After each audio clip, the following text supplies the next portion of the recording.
Hey guys, how's it going? So I apologize for the infrequent uploads, but here's a new show I'm trying to premiere. It's called The After Review.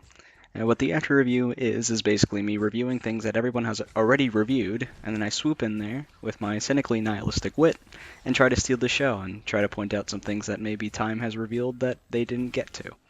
So for the first episode, what better game than Heroes of the Storm? I used to find Heroes actually incredibly dull when it was first released. I gave it little more than half a shot. I wasn't like those who got angry about another MOBA being introduced into the market or whatever. At the time, League was still pretty fun to me, and I thought I was doing alright with it. 2 years passed and things changed. I stopped playing League more than a year ago because the core gameplay loop isn't all that interesting to me. Farming is boring as hell, albeit skillful, and the lane phase is prolonged way too long for my liking.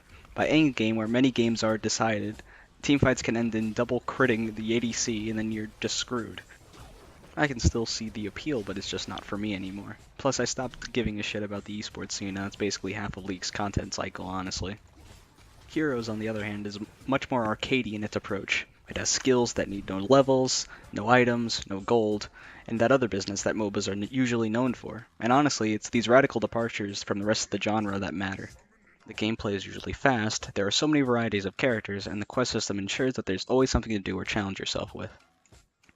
Specifically with Heroes 2.0, the idea of putting levels towards the mastery of a single character is well implemented. The lack of mattress skins is now upsetting, but the idea of actual levels showing time spent on a character is pretty interesting, and was adopted by League as well. The cool sort of thing of having your heroes listed by experience, and some listed as favorites, further personalizes the MOBA genre. And plus, the loot chests that you get have more satisfying feel than any other Blizzard game with that same system.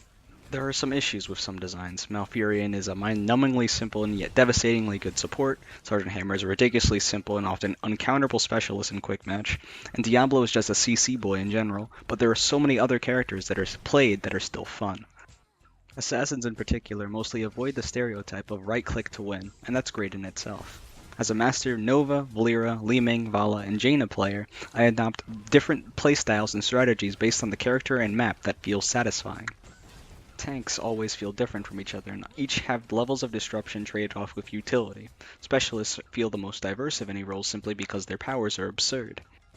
For instance, Sylvanas makes towers unable to shoot, Probius and Nazeebo are better assassins than assassins are in the game, and Zul gets skeletons from minions or something, I don't know. Supports sort of get the short end of the stick, but they still do feel fun to play, especially characters like Oriel, Tyrande, and Morales with Medevac. And oh boy, I forgot. There's maps, as in plural. As in there's more to see than the same goddamn map over and over again, which is brilliant in itself. Even when there's maps that you don't enjoy, like Hanamura, which has been recently removed, there's diversity to adapt to, and that's what matters. Despite the different types of situations you may encounter, the variety allows you to look for more and adjust, and that's the best part. It's not just bashing your head against a wall of inflexible necessity. It's a dynamic experience filled with exploration and interest, and I'm glad that they've changed the game since I first played it, and made it, in my opinion, a better experience. So when it comes down to giving this game a score, I'd give it a season pass out of a Ubisoft. So yeah, I hope you enjoyed this little venture into reviewing, and I hope to do more of this for games and also for music. Music is a passion of mine, and I'd like to share that a bit. And so yeah, I hope you enjoyed watching, and hopefully I won't be sick next time, and I'll see you guys later. And be sure to leave tips or tricks about editing in the comments, because I still fucking suck at it.